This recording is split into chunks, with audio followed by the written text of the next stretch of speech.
Hello guys, my name is Sarpe and welcome back to another case study with me. On 11th January 2025, police को बलूचिस्तान के hub area में एक बुरी तरह से जली हुई कार मिली। ये कार दरअसल कराची में ही रहने वाले मुस्तफ़ा आमिर की थी, जो कि 6 जनवरी से मिसिंग बताया जा रहा था। लेकिन कार की इतनी बुरी हालत देखकर police DHA Phase 6 Identification Green Hoodie. Missing बताया जा रहा था। लेकिन कार की इतनी बुरी हालत देखकर पुलिस वर श्योर कि मुस्तफ़ा इसके बाद बिल्कुल भी सेफ नहीं हो सकता था। लेकिन उन्हें जल्द ही एक बहुत ही बड़ा झटका लगने वाला था, क्योंकि जब उन्होंने उस कार का ट्रंक खोला तो उनके होश उड़ गए थे। उस ट्रंक के अंदर उन्हें एक सीवियरली बर्न और एक अनरिकग्नाइजेबल बॉडी मिली थी, और बॉडी की हालत इतनी ज्यादा खराब थी that there were no science ये पता लगा पाने के कि यह आदमी आखिर था कौन। बट बाद में जब पुलिस ने DNA टेस्ट के थ्रू कंफर्म करा कि ये मुस्तफ़ा की ही है, तब ये केस एक नेशनल सेंसेशन बन चुका था। पर आखिरकार मुस्तफ़ा के साथ ये सब कुछ ऐसा क्यों हुआ, एंड मोस्ट इंपॉर्टेंटली किसने उसे इतनी बुरी तरह मारा था। So let's now learn more about today's case revolving around Mustafa Aamir. Mustafa Aamir Karachi का रहने वाला एक 23 साल का BBA स्टूडेंट था। मुस्तफ़ा के फादर एक कस्टम ऑफिसर थे और मुस्तफ़ा अपनी पूरी फैमिली के साथ कराची के काफ़ी posh defence housing authority area में रहा करता था। Now being from a respected and a wealthy family, Mustafa और उसके भाई को बचपन से ही उसके पेरेंट्स ने काफी ज्यादा लाड प्यार करके बड़ा करा था, एंड उसके पेरेंट्स ने उसके हर एक शौक को पूरा करने की कोशिश भी करी थी। इसीलिए इट गोज विदाउट सेइंग कि मुस्तफ़ा और उसके फैमिली मेंबर्स के बीच में काफी ज्यादा लाड प्यार था, and they were a very happy and loving family. And Mustafa की फैमिली एक न्यूक्लियर फैमिली थी। उसकी मॉम, डैड और भाई के अलावा उसकी फैमिली के साथ कोई भी नहीं रहता था, एंड उसके मॉम और डैड के लिए मुस्तफ़ा और उसका भाई ही उनकी पूरी की पूरी जिंदगी थे। इसीलिए उन्होंने हमेशा से अपने बच्चों के इंटरेस्ट में, अपने बच्चों के पैशन में बहुत ही ज्यादा पैशन दिखाया था, या फिर बहुत ज्यादा सपोर्ट दिखाया था उन्हें। So being from a privilege family, Mustafa के लिए पास भी अपने मन में जो भी इंटरेस्ट है, अपने मन में जो भी उसकी चीजें आती थी, उसे फॉलो करने की हमेशा से फ्रीडम थी, which I am pretty sure some of you might not have, क्योंकि हर एक हाउस होल्ड ऐसा नहीं होता है जहां पे parents are very supportive. Luckily ऐसी चीज मेरे साथ नहीं है, क्योंकि my parents are very very supportive. They just let me do whatever they want, whatever I want. But yeah Mustafa के साथ भी सेम मेरी जैसी कंडीशन थी। Average Desi child brainwashed. They let me do whatever they want. बेचारे हम देसी south Asian बच्चे मैन He बेचारे. was allowed to do anything that he wanted. Mustafa जैसे अपनी लाइफ जीना चाहता था, मुस्तफ़ा जो अपने पैशन फॉलो करना चाहता था, उसे पूरी की पूरी फ्रीडम थी ये चीज़ करने के लिए। और उसका एक बहुत ही ज़्यादा यूनिक इंटरेस्ट था कार्स में। मुस्तफ़ा एक बहुत ही बड़ा कार इंथुजियास्ट था, और उसका एक अलग ही लेवल का पैशन था कार्स को लेकर। उसके पास एक टोयोटा मार्क X थी, जिसे वो मेनली ड्राइव करा करता था।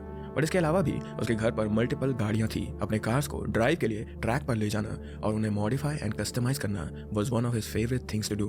इसीलिए मॉड शॉप्स और मैकेनिक के पास उसका आना जाना हमेशा बना रहता था। There was no such thing, there was no such minute detail जो मुस्तफ़ा को कार के बारे में ना पता हो। इसलिए जब भी उसके फ्रेंड्स को या फिर उसकी फैमिली मेंबर्स को कभी भी कार से रिलेटेड प्रॉब्लम आती थी, तो वो हमेशा मुस्तफ़ा के पास ही जाते थे। ठीक वैसे ही जैसे अगर आप इंडिया में कभी कोई जोक मार दो, तो सबसे पहले आप एक कॉमेडियन के पास नहीं जाएंगे, आप एक गवर्नमेंट ऑफिशियल के पास जाएंगे। मुस्तफ़ा के पेरेंट भी उसके इस पैशन को काफी ज्यादा सपोर्ट करते थे, and even though Mustafa BBA की पढ़ाई कर रहा था, his parents they always expected और they always wished that he would do something in automobile या फिर कार से रिलेटेड किसी चीज में। Now this is very common in everybody's life कि अगर तुम्हारा किसी चीज में इंटरेस्ट होता है, जैसे कि तुम्हें गेम्स खेलने में इंटरेस्ट है, या फिर तुम्हें पूल खेलने में इंटरेस्ट है, या फिर तुम्हें रनिंग में इंटरेस्ट है, then you are bound to have friends जिनके सेम इंटरेस्ट होंगे। This because it's a human tendency कि हम लोग लाइक माइंडेड पीपल अपने आसपास ढूंढते हैं, एंड मुस्तफ़ा के साथ भी ऐसा ही हुआ था, जब आज से 2 साल पहले उसकी मुलाकात अरमगान कुरैशी से हुई। दरअसल अरमगान और मुस्तफ़ा एक दिन एक ही ट्रैक पे अपनी कार ड्राइव कर रहे थे, एंड वहीं उनकी फर्स्ट मीटिंग हुई थी। अरमगान एक 29 साल का आदमी था, which meant that he was almost 6 to 7 years older than Mustafa. तो 29 साल का आदमी था, मुस्तफा लड़का था, ये आदमी था. And while Which is it is fair. not typical for people with an age gap, this used to be friends, but still, Mustafa और अरमगान अपने कार्स के शेयर इंटरेस्ट के कारण दोस्त बन चुके थे। कोइंसिडेंटली अरमगान भी कराची के डिफेंस हाउसिंग अथॉरिटी एरिया में ही रहा करता था, and he also came from a very rich background. But Armaghan और मुस्तफ़ा के बीच की सिमिलैरिटीज यहीं पे खत्म हो जाती हैं। अरमगान कुरैशी DHA के फेज 5 में एक काफी अच्छे खासे बंगलों में रहता था, which was undoubtedly very rich unlike Mustafa. लेकिन यहाँ पे एक सबसे बड़ी बात ये थी कि मुस्तफ़ा की वेल्थ के बारे में सब लोगों को पता था, उसके डैड क्या करते हैं, वो क्या करता है, right, everybody new this thing. लेकिन अरमगान की वेल्थ के पीछे का राज किसी को भी नहीं पता था, और ये चीज सोचने वाली भी थी उस टाइम पे, क्योंकि मैं कर लूँ गैस कर लूँ अभी से, मुस्तफा के पापा क्यों कस्टम्स में थे, तो छोटा मोटा इधर उधर, और जो अरमगान है उसके जो पापा वापा होंगे वडेरे होंगे, land, slave labour, bondage labour, या एक बहुत ज्यादा खराब है और एक थोड़ा सा कम खराब है। That's the difference. I am just gonna be judgemental हो रहा हूँ मैं, मुझे पता है, पर मैं बता रहा हूँ आपको, यही वाइब है। वाइब यही है। इतना सारा पैसा कोई भी ऑनेस्ट वर्क करके तो बिल्कुल भी नहीं कमा सकता था। इसीलिए आस पड़ोस के लोगों का और बाकी लोगों का भी ये मानना था कि अरमगान कुछ शेडी बिजनेस या फिर कुछ इलीगल काम करके ये सारी की सारी धनराशि इकट्ठा कर रहा है, और इसी वजह से यही हो सकता है illegal काम जमीनों के करके पैसे भी उसके होते पास हैं। इतना सारा पैसा था जमींदार। that he could just spend it whenever and whatever on he wanted. Now DHA का सही मसला सारा ही है कि एक तो जो अच्छे पढ़े लिखे अकॉम्प्लिश लोग जो अपनी मेहनत से अच्छे यूनिक इनोवेटिव काम करके पैसे बनाते हैं, अमीर होते हैं, वो रहते हैं वहाँ पे, और फिर जो इंटीरियर सिंध पंजाब से जो जमींदार लोग होते हैं जो दूसरों की ज़मीनें हड़प के दूसरों की चीज़ों या उनकी ख़ानदानी वेल्थ होती है, वो सब बेसिकली अपनी ज़मीनें बेच के आके यहाँ पे सेटल हो जाते हैं अमीर नेबरहुड्स में, और फिर वहाँ पे आके उधर का माहौल ख़राब कर देते हैं, जो सच बात है भाई। I am not gonna mince words, वो वहाँ का माहौल ख़राब हो जाता है। इसी तरह के लोग, ये I think the second character is from one of those people, Armaghan type का, जिसका भी जो भी नाम है उस बंदे का, he is one of those people. I feel like Armaghan के ऊपर लोगों का शक तो था ही, लेकिन उसके फैमिली में स्पेशली उसके डैड भी आस पड़ोस में काफ़ी ज़्यादा बदनाम थे, and people were usually just creeped out by his dad, क्योंकि उनकी आदतें और उनकी बातें बहुत ही ज़्यादा वियर्ड और इनअप्रोप्रिएट हुआ करती थी। बेसिकली अरमगान और उसकी फैमिली पूरे के पूरे डीएचए एरिया में बहुत ही ज़्यादा बदनाम थे, एंड लोग उनकी प्रेजेंस से तंग आ चुके थे। अरमगान के घर पर पूरे दिन कई गाड़ियां आया जाया करती थी, and there were always people coming in and going out of his house.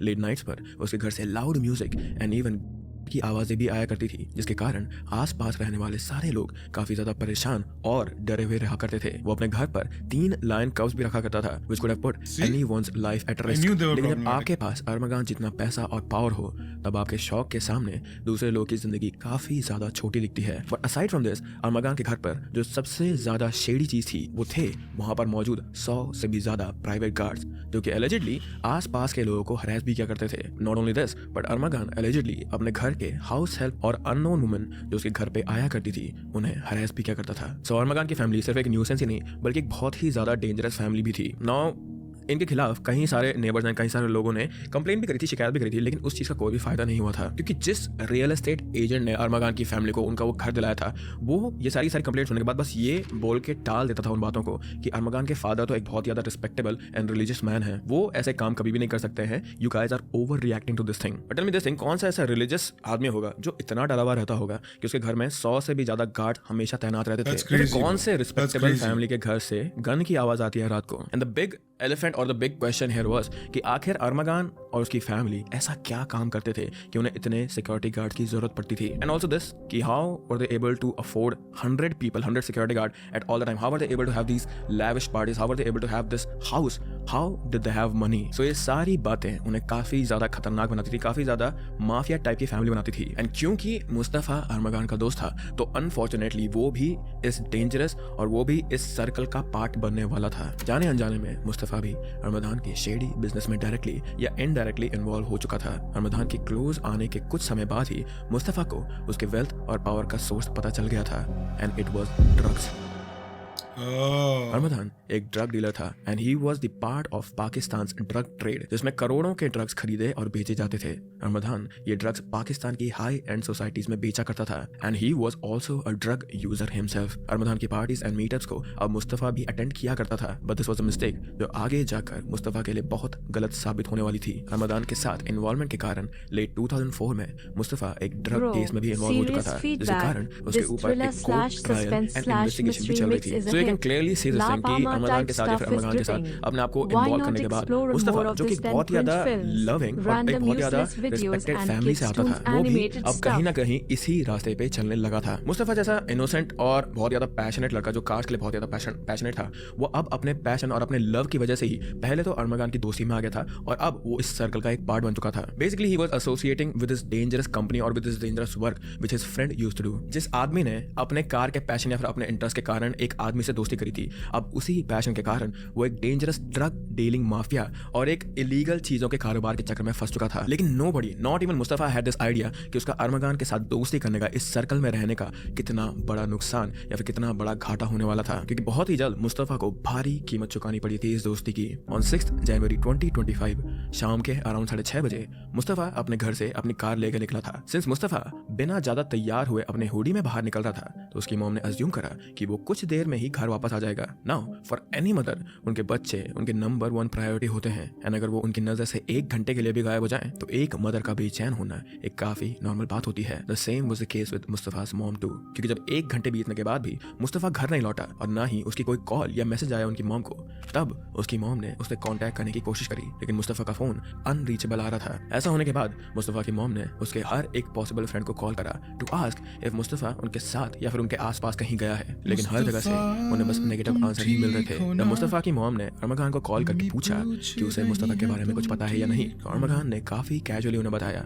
कि उसे मुस्तफा के वेयरअबाउट्स के बारे में कुछ भी नहीं पता है। पर रात के 9:30 बजे तक जब वो घर वापस नहीं आया था तो मुस्तफा की मॉम और उसके बाकी फैमिली मेंबर्स भी इस बात से श्योर हो गए थे कि मुस्तफा के साथ कुछ ना कुछ बहुत बुरा हुआ है, क्योंकि उसने ऐसा पहले कभी भी नहीं करा था। तो अब मुस्तफा की मॉम, उसका भाई, उसके फादर अपने घर से निकलकर आसपास की लोकेलिटी में मुस्तफा के बारे में पूछने लगे थे, but nobody saw him and nobody knew where he was और where he was last seen. उन्होंने रात भर मुस्तफा को ढूंढा लेकिन कोई भी फायदा नहीं हुआ, इसलिए सुबह के 3 बजे मुस्तफा की मॉम ने पास के पुलिस स्टेशन में एक वर्बल मिसिंग कंप्लेंट भी दी थी, लेकिन पुलिस ने इस केस को सीरियसली नहीं लिया क्योंकि मुस्तफा के खिलाफ ऑलरेडी ड्रग रिलेटेड केस चल रहे थे, एंड दे जस्ट अज्यूम्ड कि मुस्तफा वाज ईदर हाइडिंग और अरेस्टेड क्योंकि उस पर ऑलरेडी ड्रग केस चल रहा था। They also try to convince his mom कि शायद से वो कहीं ऐसे बस फंसा होगा, तुम लोग ज्यादा चिंता मत करो, लेकिन दिस वाज श्योर क्योंकि उसने पहले अगेन कभी भी ऐसा पहले नहीं करा था कि अपने पेरेंट्स को बिना बताए ऐसे कहीं बाहर चले जाए। तो हिज मॉम वाज 100% श्योर कि मेरा बेटा किसी ना किसी मुसीबत में है। Next day, that is January 7th, Mustafa की मॉम ने पूरे 2 घंटे पुलिस वालों के साथ आर्ग्यूमेंट करने के बाद फाइनली एक FIR लॉन्च करवाई, एंड पुलिस अब finally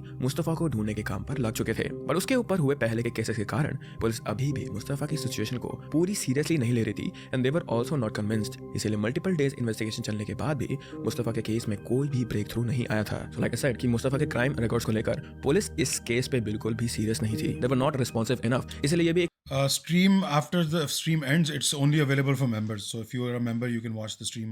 I don't make stream में हम बहुत सारी बातें heat of the moment बोल जाते हैं, लोग उसको फिर अपनी मर्जी से ले लेते हैं context. तो I only trust members to understand what's going on. So I don't public नहीं होती stream. Stream खत्म होने के बाद सीधा members के लिए चली जाती है। एक रीजन हो सकता था कि इस केस में जल्दी ब्रेक थ्रू नहीं आया, और ये भी एक रीजन हो सकता है कि इस केस की इन्वेस्टिगेशन इतनी ज्यादा ढीली थी। लेकिन सिर्फ इन्वेस्टिगेशन ही नहीं थी इसमें ढीली, you would be shocked to know कि कराची पुलिस ने इस केस को कितनी ज्यादा लापरवाही से हैंडल करा था। जितना भी आउटरेज इस केस के बारे में आया है, जितना भी आउटरेज लाइक पाकिस्तान से भी जिन लोगों ने मुझे बताया था इस केस के बारे में, उन सबका मेन कंसर्न यही था कि पुलिस कितनी ज्यादा लापरवाह थी इस केस को लेकर। दरअसल 12 जनवरी को कराची के नियर बाय टाउन बलूचिस्तान में वहां एक लोकल पुलिस को हब चेक पोस्ट एरिया के पास एक बुरी तरह जली हुई टोयोटा मार्क एक्स मिली थी, वही कार जो मुस्तफा ड्राइव करा करता था। जब पुलिस उस कार के पास गई और उसका ट्रंक खोला उन्होंने, तब उन्हें उसमें एक बेहद जली हुई और अनरिकग्नाइजेबल मिली थी। इट वाज क्लियरली मुस्तफा's बॉडी, लेकिन पुलिस को यह बात उस समय समझ नहीं आई थी, और उसे मुस्तफा की कार भी खुद अनरजिस्टर्ड थी, जिसके कारण उसे ट्रेस कर पाना was also not an option. So इस बॉडी के बारे में बलूचिस्तान पुलिस ने कराची पुलिस को रेडियो भी करा था, लेकिन कराची पुलिस की लापरवाही के कारण there was no follow up to this thing, and उस अननोन बॉडी को लावारी समझ के एडी फाउंडेशन को भेजा गया था, जिन्होंने उस बॉडी को दफना दिया था। दिस मेंट कि मुस्तफा की लोकेशन के बारे में किसी को भी पता नहीं था, एंड मुस्तफा के पेरेंट्स को ये तक नहीं पता था कि उनकी बेटी की डेथ हो चुकी थी और उसकी बॉडी को लावारिस समझकर दफना दिया गया था उस पॉइंट पर। नाउ बहुत दिन बीत चुके थे इस केस में, so it was on the brink of becoming like almost becoming a cold case, और ये बस फाइलों में ही रह जाता। लेकिन मुस्तफा की फैमिली तब भी उस समय पर भी होपफुल थी कि उनका बेटा उनके पास वापस आ जाएगा, पुलिस वाले उनकी मदद करेंगे, एंड अपनी तरफ से अपने लेवल पे वो पूरी की पूरी कोशिश कर रहे थे कि वो अपने बेटे के बारे में कुछ भी इंफॉर्मेशन निकाल पाए। लेकिन ये आसान नहीं था, इट वाज अ वेरी मुश्किल और बहुत ही ज्यादा एग्जॉस्टिंग प्रोसेस। फिर फाइनली पुलिस वालों ने और मुस्तफा के पेरेंट्स ने भी मल्टीपल बार मुस्तफा के क्लोज फ्रेंड से पूछताछ करी, और तब जाके उन्हें एक क्लू मिला, और वो एक क्लू ये था कि लास्ट टाइम उन्हें मुस्तफा आर्मगन के साथ ही दिखा था। दरअसल उन्हें मुस्तफा के किसी दोस्त के पास एक वॉइस रिकॉर्डिंग मिली थी जो कि मुस्तफा ने अपने दोस्त को भेजा था। उस रिकॉर्डिंग में मुस्तफा ने अपने दोस्त को इन्फॉर्म करा था कि वो आर्मगन के घर जा रहा था, एंड इसे सुनने के बाद मुस्तफा की मदर ने आर्मगन को कई बार कॉल करके मुस्तफा के बारे में क्वेश्चन करा, लेकिन आर्मगन हर बार उन्हें यही कह रहा था कि मुस्तफा के बारे में उसे कुछ भी नहीं पता। राफे भाई, मैं थोड़ी देर अरमुगान के घर जा रहा हूँ, वही काली के, तो एक काम करो ना, आप जिम से फ्री हो जाओ एक ही बार, फिर मेरे पास आ जाओ ना, या शावर वावर लेकर आ जाओ, जैसे भी ईजी होकर आ जाओ ब्रो। मैं भी अब अपने हिसाब से खेलूँगा, देखो ऐसा है ना, तो बस सही है, अभी मैं भी एक तरीके से खेलूँगा इसके साथ। लेकिन हर जगह से ना सुनने के बाद, हर लोगों से ये ना जानने के बाद कि मुस्तफ़ा उन्होंने देखा भी था या नहीं, और आर्मगन से भी बार बार ना सुनने के बाद मुस्तफ़ा की फैमिली ने ऑलमोस्ट उम्मीद छोड़ दी थी। तो कोई ड्रामा चल रहा मुस्तफ़ा था। के किडनैपर ने एक द वे ही सेइंग कि मैं अपने तरीके से खेलूंगा, मतलब उसके साथ भी कोई गेम कर रहे थे ये लोग। ऐसी गलती करी जिसकी वजह से ये केस वापस हाईलाइट में आ गया था। मुस्तफ़ा के गायब होने के 3 हफ्ते बाद मुस्तफ़ा की मॉम को एक इंटरनेशनल कॉल आई थी, जिस कॉल में उस आदमी ने मुस्तफ़ा की मॉम को ये बोला कि अगर तुम्हें अपना बेटा वापस देखना है तो तुम हमें 2 करोड़ रुपए दो। नाउ इवन दो मुस्तफ़ा की फैमिली बहुत ज्यादा रिच थे, लेकिन उनके लिए भी इतने कम टाइम में इतना ज्यादा पैसा इकट्ठा करना कोई आसान बात नहीं थी। इसलिए कंफर्मेशन के लिए जब उसकी मॉम ने, जब उसके पेरेंट्स ने ये चीज पूछी थी कि तुम हमें मुस्तफ़ा के जिंदा होने का प्रूफ दो, तो तब ये जो कॉल वाला आदमी था वो बहुत ही ज्यादा एग्रेसिव हो गया था, और वो बार बार मुस्तफ़ा की फैमिली को प्रेशराइज करा था कि नहीं, तुम पहले हमें पैसे दो और तब हम तुम्हें मुस्तफ़ा दे देंगे। नाउ ये चीज सुनने के बाद थैंकफुली मुस्तफ़ा की फैमिली बहुत ही ज्यादा सस्पिशियस हो गई थी इस कॉलर को लेकर, क्योंकि जब से मुस्तफ़ा की मॉम ने आर्मगन से बातचीत करी थी, उससे क्वेश्चनिंग करी थी, तब से ही ये कॉल्स और ये रैंसम की कॉल्स आना शुरू हुए थे। एंड सिंस आर्मगन ही वही आखिरी पर्सन था जिसके पास मुस्तफ़ा गया था, तो उनका शक और भी ज़्यादा गहरा हो गया था। लेकिन उनका शक यकीन में तब बदला जब पाकिस्तान के AVCC और CPLC जैसे ग्रुप्स ने मुस्तफ़ा के फ़ोन को ट्रेस करा और उन्हें उसका लास्ट ऑनलाइन लोकेशन आर्मगन के घर पर ही मिला था। इतना एविडेंस इनफ था पुलिस के लिए कि वो आर्मगन के घर पर रेड मार पाए। एंड ऑन 8 फरवरी 2025 उन्होंने ऐसा ही करा। AVCC की पुलिस फोर्स ने आर्मगन के घर को चारों तरफ से घेर लिया था और उसे पीसफुली सरेंडर करने के लिए भी कहा जा रहा था, लेकिन आर्मगन ने खुद को अपने घर के अंदर लॉक कर दिया था और वो पुलिस के किसी भी कमांड का जवाब नहीं दे रहा था। आर्मगन के घर पर 40 से भी ज्यादा CCTV कैमरास लगे हुए थे एंड वो कॉन्स्टेंटली अंदर बैठे पुलिस के हर एक्शन को मॉनिटर कर रहा था। जब तक पुलिस उसके घर के बाहर थी, वो कॉन्स्टेंटली अपने कंप्यूटर्स को चेक कर रहा था एंड इट लुक लाइक कि वो उसमें से कुछ डाटा डिलीट या मूव कर रहा था। लेकिन जब पुलिस फाइनली उसके घर से निकलने के लिए उसके मेन डोर तक पहुंची, तब आर्मगन ने एक पुलिस कांस्टेबल और एक DSP के ऊपर फायर ओपन कर दी थी एंड उन्हें बुरी तरह से इंजर कर दिया था।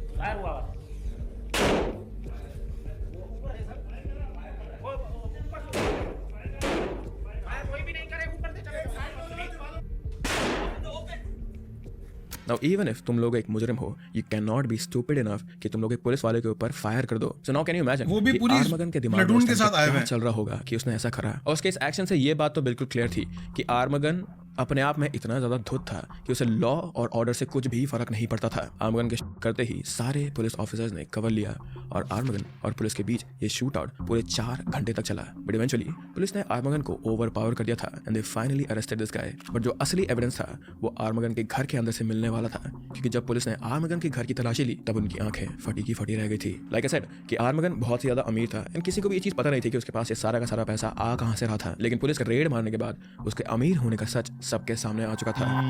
Drug money.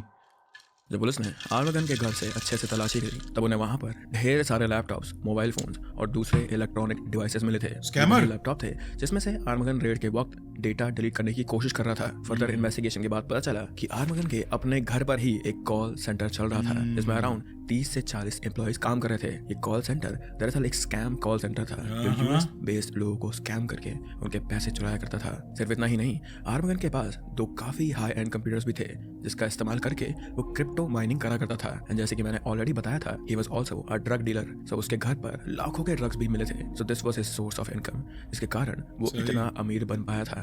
And none of them were legit. इसके अलावा पुलिस को उसके घर पर मल्टीपल अनलाइसेंस्ड कार्स और वेपन्स भी मिले थे। दरअसल आर्मगन का ये पहला ऑफेंस नहीं था, बल्कि उसके खिलाफ पास में भी कई बार केसेस हो चुके थे, लेकिन अपने पैसे और पावर के दम पर वो हमेशा बच जाया करता था। सो नाउ आर्मगन के अरेस्ट होने के बाद पुलिस वालों के सामने एक और नाम फॉरवर्ड आया था जिसने अलेजिडली मुस्तफ़ा को गायब करने में आर्मगन की मदद करी थी and he was also the sole eye witness of this case. So even though Armaghan से सवाल जवाब करने के बाद भी पुलिस वालों को कुछ ज्यादा खास आंसर्स नहीं मिले थे, दे न्यू दिस थिंग कि अगर हम इस आदमी को पकड़ लेते हैं तो ये केस पूरा का पूरा सॉल्व हो जाएगा। सो ये आदमी और कोई नहीं बल्कि आर्मगन का बचपन का दोस्त सिराज बुखारी था, जो कि 6 जनवरी के रात को आर्मगन के साथ मौजूद था। सिराज भी आर्मगन के इलीगल बिजनेस में उसकी मदद करा करता था और उसके साथ काम करा करता था। एंड इवन दो आर्मगन और सिराज बचपन से दोस्त थे, लेकिन उनके बीच कुछ टाइम पहले बातें होना बंद हो गया था। And it wasn't until recently जब सिराज और आर्मगन दोबारा दोस्त बने थे। लकीली आर्मगन के अरेस्ट होने के 1 हफ्ते बाद सिराज भी पुलिस की गिरफ्त में आ गया था। एंड जब 15 फरवरी को पुलिस ने उसे इंटरोगेट करा तब शिराज ने सारा सच पुलिस के सामने उगल दिया था।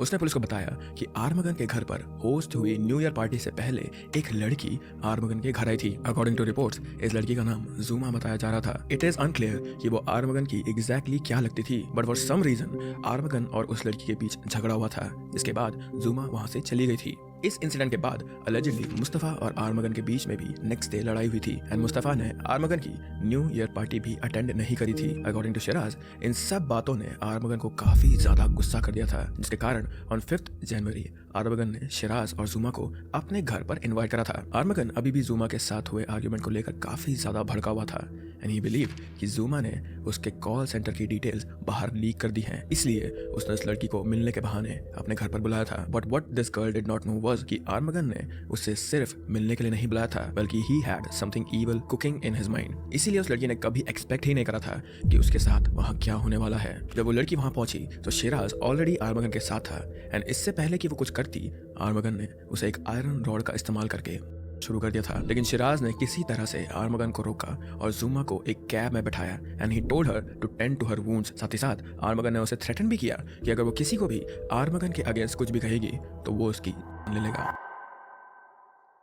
बट आर्मगन सिर्फ यहाँ नहीं रुका। So on next day that is on 6 जनवरी उसने मुस्तफा को अपने घर सेम जुमा की तरह बुलाया था और जब मुस्तफा वहाँ पहुंचा, आर्मगन के घर पहुंचा, तो वो आर्मगन और शिराज उसका बेसब्री से इंतजार कर रहे थे। बट मुस्तफा को ये चीज नहीं पता थी कि आर्मगन को उसके लेकर क्या इरादा है, right? That is why his guard was completely down at that time. और इसी चीज का फायदा उठाते हुए आर्मगन ने मुस्तफा को भी आयरन रॉड से जानवरों की तरह मारा, जिसके कारण उसके नीज से खून बहना शुरू हो गया था। इसके बाद शिराज ने मुस्तफा के कपड़े उतारे और उसके हाथ पैर थे। मुस्तफा इतनी बार खाने के बाद बेहोश हो चुका था, इसलिए सिराज और आर्मगन ने उसे उसकी ही टोयोटा मार्क एक्स कार की ट्रंक में डाल दिया था और उसे ड्राइव करके बलूचिस्तान के हब चेक एरिया पोस्ट में लेकर आ गए थे वो दोनों। आफ्टर मेकिंग श्योर कि मुस्तफा को बचाने वाला कोई भी ना हो वहाँ, उन्होंने मुस्तफा की गाड़ी को आग लगा दी थी। While Mustafa was still in that car trunk, I can't even imagine कि मुस्तफा अपने फाइनल मोमेंट्स में कितना फ्राइटेंड और हेल्पलेस फील कर रहा होगा। और हाँ, मुस्तफा की जान इस कार में जलकर ही हो गई थी। ये पढ़ने के बाद आई स्टार्टेड टू वंडर कि आखिर कोई इंसान किसी दूसरे इंसान के साथ इतनी बुरी चीज कैसे कर सकता है। Even though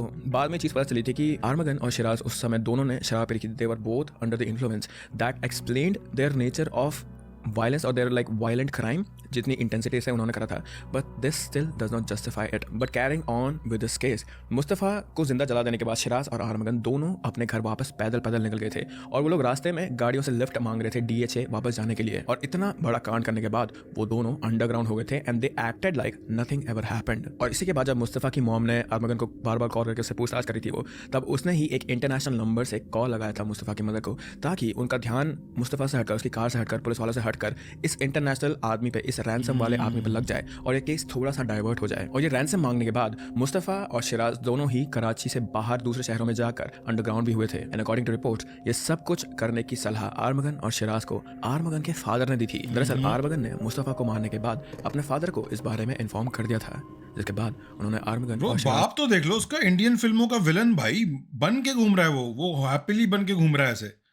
He's like very proudly like that. को अंडरग्राउंड हो जाने के लिए कहा and he even told them कि बाद में वो लोग अपने स्कैम कॉल सेंटर को कहीं और शिफ्ट कर दें। ऑल ऑफ दिस मींस कि आर्मगन अपने क्राइम्स में अकेला नहीं था, बल्कि उसके फादर भी इन क्राइम्स का हिस्सा थे। जब से आर्मगन अरेस्ट हुआ था, उसके फादर कंटिन्यूअसली अपने बेटे को डिफेंड कर रहे थे और मीडिया के सामने काफी कंट्रोवर्शियल और आउटरेजियस स्टेटमेंट भी दे रहे थे। तो फायरिंग की गई जब ये पुलिस पहुंचती है वहाँ मुकाबला पर। वो अपने घर को डिफेंड कर रहा था, अपने सॉफ्टवेयर हाउस को डिफेंड कर रहा था, समझ गई आप? जी मैं सिर्फ आपसे एक बात पूछना चाह रही हूँ, जैसे आप कह रहे हैं कि डिफेंस में उसने फायरिंग की, मतलब कोई चोर डकैत तो नहीं था ना वहाँ पर, कोई कूदा नहीं था। मिसाल है वर्दी में कोई बंदा आता है तो अंदर से क्या फायरिंग करना बनती थी? मेरे घर में कोई पुलिस की वर्दी पहन के भी तो डाकू आ सकता है। अच्छा, तो आपको ये लगा डाकू है? मैं तो था आपके बेटे को लगा डाकू है? बेटा तो घर के अंदर दाखिल नहीं होने देता था किसी को भी भाई। अच्छा, मतलब माशाल्लाह इतनी सिक्योरिटी है। शुक्र है अल्हम्दुलिल्लाह, बहुत चीनी बच्चा है। अच्छा जी हाँ, उसे डैन बनाया हुआ था। आपने बनाया था? मैंने बनाया था। अगर आपके बेटे के ऊपर जुर्म लग जाता है और वो क्लियर हो जाता है कि उसने नहीं कुछ किया है, साथ देंगे? Of course। अपने बेटे का भी साथ देंगे? जी। बचाएंगे? बचाऊंगा, पक्का बचाऊंगा और this time I'll stand my ground। लेकिन अगर ये बात सच थी कि उन्होंने आर्मगन और शिराज को अंडरग्राउंड होने की एडवाइस दी थी, तब देयर इज नो डाउट कि आर्मगन के फादर भी इस पूरे इलीगल ऑपरेशन का हिस्सा थे। Aiding and abetting। Is also a criminal just like his son. Now while ये सब कुछ हो रहा था, मुस्तफा की फैमिली बिल्कुल अनजान थी इन सारी चीजों से एंड वो लोग उसका अभी मुंह भी देख के इस hope में गुस्सा आ बैठे रहा है, हुए थे bro। कि पुलिस वाले उनके बेटे को ढूंढ के वापस उनके पास ले आएंगे। But I don't think I need to tell you this thing कि जब उन्हें पता लगा कि उनके बेटे के साथ क्या हुआ है तो उनके साथ या फिर उनकी क्या हालत रही होगी। मुस्तफा की डेथ के बारे में पता लगने के बाद पूरे 2 दिन तक उनकी पूरी की पूरी फैमिली बस अपने घर के अंदर बंद रहे and they were just trying to accept the reality. लेकिन मुस्तफा की डेथ को एक्सेप्ट करने के बाद उसकी फैमिली स्पेशली उसकी मॉम अपने बेटे को जस्टिस दिलाने के लिए, इंसाफ लगाने के लिए बिल्कुल जी जान से जुट गई थी। शिराज का कन्फेशन सुनने के बाद उन्होंने तुरंत एक जुडिशियल मजिस्ट्रेट से मुस्तफा की डेड बॉडी, जिसे लावारिस समझकर एडी फाउंडेशन ने दफना दिया था, उसको कब्र से निकलवाने का ऑर्डर भेजा एंड उस बॉडी का डीएनए मैच करने के बाद पता चला कि ये मुस्तफा की ही डेड बॉडी है। मुस्तफा का प्रॉपर तरीके से देहांत करने के बाद शायद मुस्तफा की फैमिली को कम से कम एक सॉर्ट ऑफ क्लोजर तो मिल पाया होगा, लेकिन वो यहाँ नहीं रुकने वाले थे। मुस्तफा की मॉम ने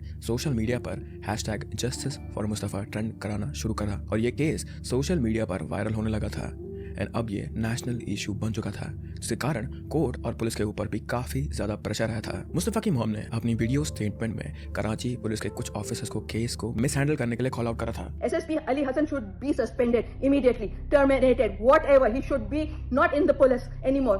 इनको हटा दो प्लीज, ऐसे अफसरों को हटा दो जो आम पब्लिक की बात नहीं सुनता है। जिसके बाद पुलिस के DIG ने खुद 3 पुलिस ऑफिसर्स को डिमोट और सस्पेंड कर दिया था। मुस्तफा के साथ जो हुआ था उसके बारे में सुनकर अब पब्लिक के लिए भी इस केस का एक इमोशनल डायमेंशन सामने आ चुका था, जिसके कारण सारे लोग मुस्तफा के गुनहगारों को कड़ी से कड़ी सजा मिलते हुए देखना चाहते थे and this was very crucial for this case, क्योंकि मुस्तफा पहले भी काफी सारे लॉयर्स को थ्रेटन करके और अपने पैसे के बल पर छूट चुका था। लेकिन इस बार ऐसा कुछ भी नहीं होने वाला था। जब एंटी टेररिज्म कोर्ट के एक जज ने पुलिस के काफी रिक्वेस्ट के बाद भी आर्मगन को पुलिस कस्टडी में देने की जगह जुडिशियल कस्टडी में भेज दिया था, अब सोशल मीडिया आउटरीच के कारण ही कोर्ट ने इस डिसीजन को रिवर्स करा एंड आर्मगन को फर्दर इंटरोगेट के लिए पुलिस कस्टडी में भेज दिया गया था। साथ ही साथ इस केस को ATC 1 से अब ATC 2 पर शिफ्ट कर दिया गया था, जिसके कारण इस केस की हियरिंग एक नए जज के सामने हो रही थी और पुलिस कस्टडी में जाने के कारण ही हमें आर्मगन का फाइनल कन्फेशन मिल पाया था, जिसमें उसने खुद मुस्तफा के साथ उसने जो कुछ भी करा था, जो भी क्राइम्स करे थे, वो सब कुछ एडमिट करे थे।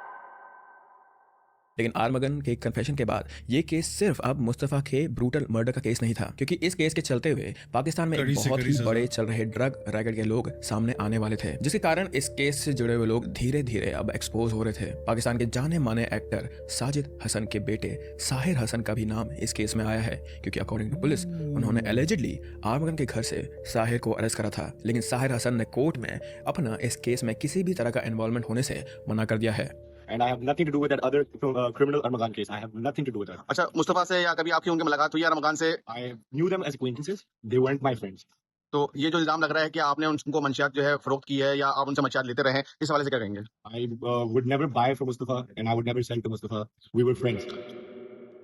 This case was very hyped on social media in Pakistan, जिसके कारण इस केस में काफी पॉजिटिव चीजें हुई थी, बट साथ ही में उसका बुरा असर भी पड़ा है इस केस में, क्योंकि इंटरनेट पर इसे लेकर बहुत सारी मिस इन्फॉर्मेशन फैलाई जा रही है एंड लोग इस केस को कुछ ज्यादा ही मिर्च मसाला लगाकर प्रेजेंट कर रहे हैं। सबसे बड़ी चीज इस केस में अभी तक ये है कि आर्मगन और मुस्तफा के साथ जो कि इतने अच्छे दोस्त थे, right, he was involved in almost everything with him, तो उन दोनों के बीच में आखिर ऐसा क्या हुआ कि आर्मगन ने मुस्तफा की जान लेने की, इतने ब्रूटल वे में जान लेने की सोची थी। एंड व्हाइल शिराज के कन्फेशन के according it was due to that girl Juma, but still there are other theories to this case. People also speculate this thing कि आर्मगन और मुस्तफा के बीच में ड्रग रिलेटेड मैटर्स को लेकर कुछ अनबन थी, जिसके कारण आर्मगन ने मुस्तफा की जान ले ली थी, because he wanted to be the sole entity जो उसका पूरा का पूरा पैसा उठाता था। बट इस चीज का कॉन्क्रीट आंसर सिर्फ आर्मगन ही दे सकता है। इफ यू आस्क मी कि why this thing actually happened with Mustafa, तो आई वुड से कि इट विल बी बोथ, थोड़ा बोथ, एक लड़की की वजह से भी हो सकता है और एक ड्रग रिलेटेड मैटर्स की वजह से भी हो सकता है। एंड ये सिर्फ उस लड़की की बात नहीं है, जुमा की बात नहीं है। अकॉर्डिंग टू मुस्तफाज मॉम, मुस्तफा के एक मारशा नाम की लड़की से 4 साल का रिलेशनशिप था, जो कि शायद से आर्मगन का उसकी जिंदगी में आने के बाद से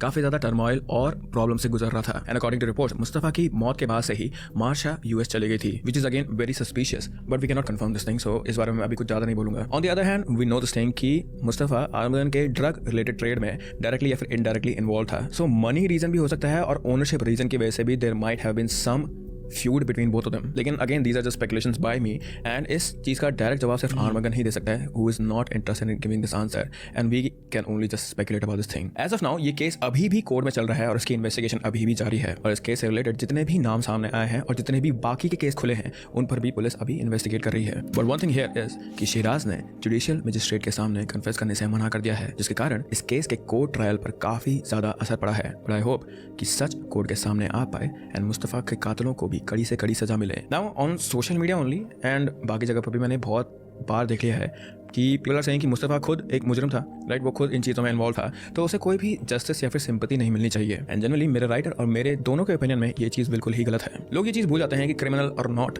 at the end of the day Mustafa किसी का भाई था, किसी का बेटा था, you know, Yeah, he's a his person, mom man. Was reliant on him, so this justice is not only for him जो कि क्रिमिनल हो सकता था, मुस्तफ़ा जो कि क्रिमिनल हो सकता था, this justice is also for their family. क्योंकि अगर ऐसा होने लग जाता है कि किसी इन्वॉल्वमेंट की वजह से कोई भी केस नहीं चलता लोगों पे या फिर कोई भी जस्टिस नहीं मिलती, तो इंडिया में तो 90% या 80% केसेस होते ही नहीं, क्योंकि हर आदमी का कुछ ना कुछ काम बुरा होता है, but that does not mean कि वो आदमी बुरा हो। बट विद दैट अभी के लिए केस यहीं पे समाप्त होता है। एंड अगर कोई भी फर्दर इन्फॉर्मेशन इस केस के बारे में आती है तो हमेशा की तरह मैं पिन्ड कमेंट में आप लोगों को इसकी इन्फॉर्मेशन देता रहूंगा। Good job at doing research, man. Yeah, I gotta give him props. अच्छी रिसर्च की, मसाला वसाला नहीं लगाया, तमीज से पूरी स्टोरी समझाई इसने, वेरी ऑब्जेक्टिवली पूरी स्टोरी बताई, जो जो उसको इन्फॉर्मेशन मिली उसको बड़े अच्छी तरीके से पोर्ट्रे किया. He does good videos. I give him points for that. SR Pace की videos actually are very informative and very straight to the point without much bias. मेरे भी दिमाग में ये आया था कि मुस्तफा को भी हम blameless नहीं कह सकते इसमें, because he's getting involved with people that are fucked up. पर देखो यार, I've been there, bro. I've been there. Like I've seen this happen. मैं भी वहीं उसी इलाके में रहता हूँ जहाँ पे ये लोग रहते हैं. मेरे सारे दोस्त भी उन्हीं एरियाज में रहते हैं जिधर की बात हो रही है. And I've hung out with people like this. Rich people can be really dangerous, man, because they have so much power, so much money, and then they just like to take risks. इस तरह के 2-3 लोग मेरी life में भी रहे हैं. इस लेवल पे तो नहीं स्कैम सेंटर्स और drug sellers, but you know Karachi में रहते हुए अगर आप थोड़े से भी पैसे वाले हो तो you will take drugs. That's guaranteed, because it's depressing to live in Pakistan. It is fucking depressing to live in that fucking country. कुछ करने की इजाजत नहीं है आपके पास, कुछ खुल के आप कर नहीं सकते, लाइफ नहीं जी सकते, बहुत सारे मसले, वेदर बुरा है, so many problems, you know, specially in a city like Karachi जहाँ क्राइम इतना है, लाइफ की वैल्यू नहीं है. तो people do turn towards, you know, soft drugs and hard drugs, and I've been in these situations, man. I've seen these people, these things, and I was smart enough to understand कि I need to get away from this, and before I get too involved, मेरे अंदर एक बहुत अच्छी art ये थी कि मैं हमेशा एक अच्छा डिस्टेंस रखना जानता था, और मैं हर दफा हर जगह नहीं पहुंचता था. कभी भी ये नहीं कि फोन आ गया, आ जाओ, आप पहुंच गए. That was always a thing with me. मेरे दोस्तों में मैं नोन था कि ये सो जाएगा, इसको मत, ये सो रहा होगा, शर्त लगा लो, ये पार्टी हो रही होगी, ये सो रहा होगा. मैं वो आदमी हूँ जो अपनी बर्थडे मैंने प्लान की थी अपने दोस्त के घर, बॉटल शॉटल्स मंगवाई, सब मंगवाया हुआ, सब रेडी है, सारे मजे की चीजें रेडी हैं, और मैं घर जाके सो गया, और मेरे दोस्त मेरे किसी दूसरे दोस्त के घर पे सेलिब्रेट कर रहे हैं मेरी बर्थडे. तो मैं वो आदमी हूँ. तो ये that's always helped me. I have escaped death because of that very thing. I have escaped getting shot at. One of my friends got targeted and he was eliminated basically. वो एक part है life का जिसके बारे में मैं ना तो बात करता हूँ ना मुझे ये From calling them teenagers. तो yeah bro, this is a very reality based thing in Karachi, at least from what I know. But abhi times have changed and people are different and more brutality, I feel like more fucked up. Yeah, I mean this is fucked up. And yeah, Mustafa is not blameless. It sucks that he lost his life at such a young age. Abhi 23 years old का था यार. He had time to learn and become a better person. और ये सब चीजें, this is rite of passage यार. 23 की as पे आपको ये सब कर लेना चाहिए. मतलब आप करते हो, लाइफ जीते हो कि मेरे पास अभी मेरी बॉडी स्ट्रांग है, सब कुछ स्ट्रांग है, मेरे ऑर्गन स्ट्रांग है, let me have fun, let me try everything, let me do everything. मैं खुदा की बनाई हुई जमीन पे आया हूँ तो खुदा की बनाई हुई चीजें मुझे एक्सपीरियंस करने दो. I completely support that kid in his, you know, adventures. So उसको ये नहीं कह सकते कि उसको justice नहीं मिलना चाहिए. That's pathetic. That's such a घटिया low grade सोच of whoever was saying that. I feel bad, man. I feel so bad for this kid and his family. I hope they fucking put him in jail forever. Like I hope he dies in jail. I don't want the Bargam guy to get like फांसी की सजा और ये वो. I believe against it. I don't believe in capital punishment. मैं नहीं मानता किसी को फांसी की सजा देनी चाहिए. Maybe 1 or 2 certain cases जो बहुत ही extreme level पे हों तो फिर समझ में आता है. But most people just put them away for life. For life. No escaping it. पर पाकिस्तान में वो भी तो मुश्किल है. लाइफ सजा में फिर ये है कि कुछ बदल जाता है 5 साल बाद, 6 साल बाद, 10 साल बाद, और वो बंदा बाहर आ जाता है. मैं आपको इसकी सबसे अच्छी एग्जांपल देता हूँ जिस केस का मैं खुद बहुत बड़ा सेंट्रल पार्ट था उसका. Shahzeb Khan. Very shock to see कि मेरा न्यूज़ आर्टिकल टॉप पे नहीं आ रहा था, क्योंकि हमने ये मूवमेंट स्टार्ट की थी बेसिकली. मेरे दोस्त ने ये मूवमेंट स्टार्ट की थी इसके जस्टिस के लिए, और मैंने उसकी हेल्प की थी क्योंकि मैं न्यूज़ चैनल में काम करता था. So this is a similar story, not as brutal and as disgusting as this one, but similar कहानी. शाहरुख जतोई एक लैंडलॉर्ड का बेटा, जो वडेरे का बेटा, जिसने एक दूसरे लड़के को गोली मार दी थी क्योंकि वो उसकी बहन को छेड़ा था. उसने आके उसको बोला कि मेरी बहन से ऐसे क्यों बात कर रहा है. उसने ईगो में आके इस बंदे को उड़ा दिया.